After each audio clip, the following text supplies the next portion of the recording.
Hey friends, it's Tuesday, time for our Worship Express, and we're live at the church. So if you were with us last week, or if you got a chance to watch the message, we talked about God's promises and how sometimes our expectations we feel should be what God's promises are, and they don't always match up. That's not really the deal.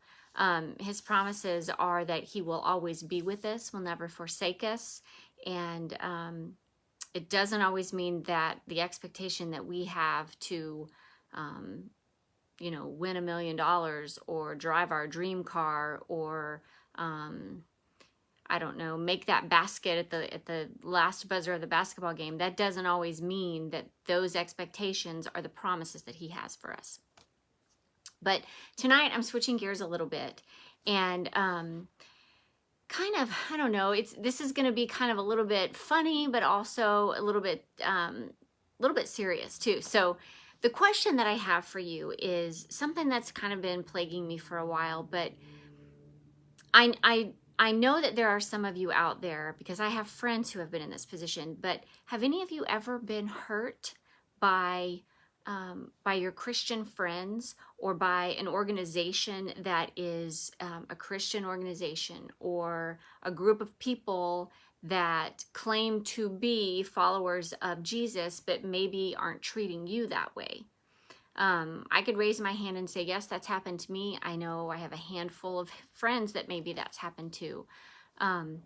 So tonight I'm going to just give you a little bit of information, kind of share a little skit with you. Although I am by myself, I'm going to be playing both parts. So this is something that we might do on a Sunday night with our youth group, just to kind of lighten it a little bit, but also there's a pretty profound message in what I'm getting ready to share. So if you can imagine, I'm going to be both people. So I am the person who's asking God questions, and then I'm also going to be God. So, but I'm going to look the same.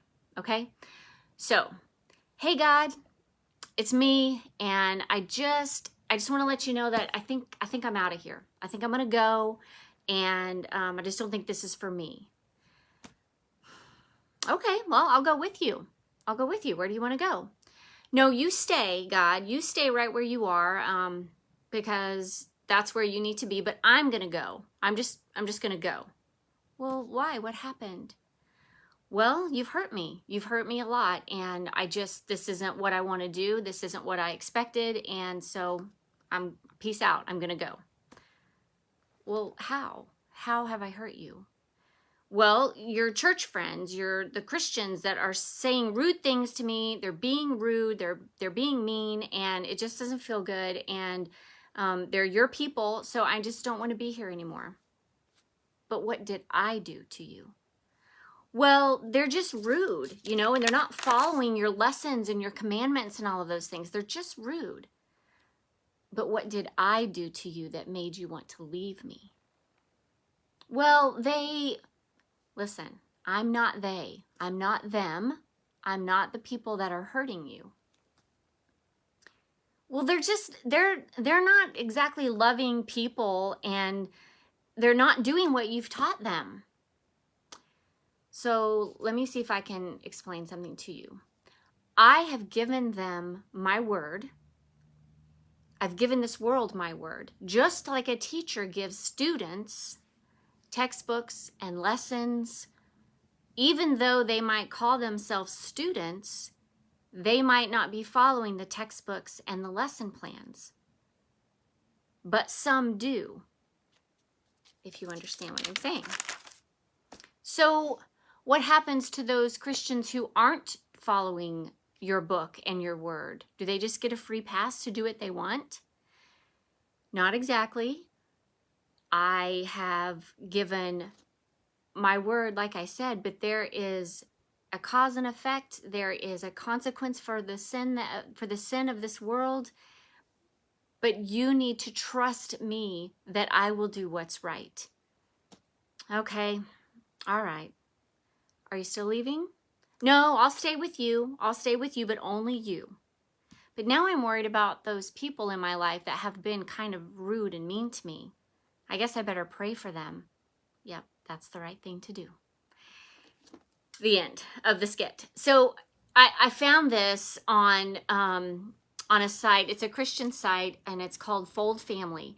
And they do things like this to just kind of help maybe those of us who are struggling to understand how much, there is free will. And there are people out there that are going to portray themselves in a certain way, but not doing what God has taught us to do.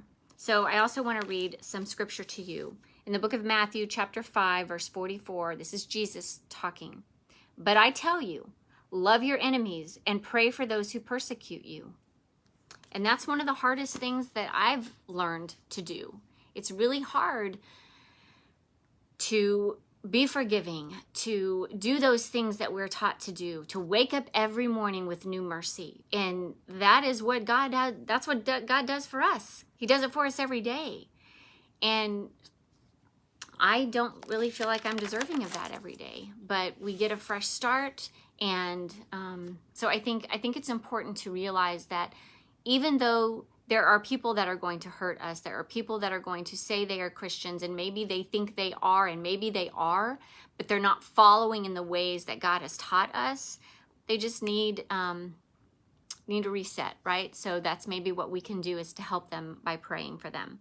So I want to end with this. Since school is starting, I came across this just the last minute, and it was so great I had to share it with you.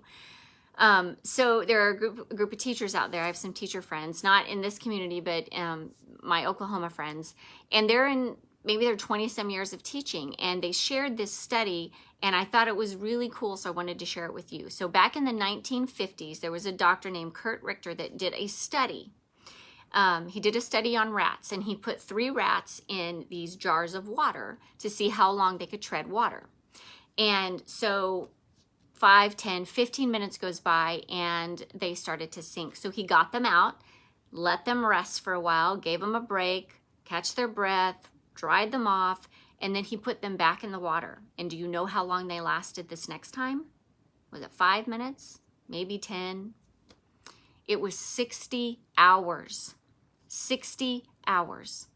And the conclusion that they came to was that the rats believed that they would be rescued because they were rescued the first time.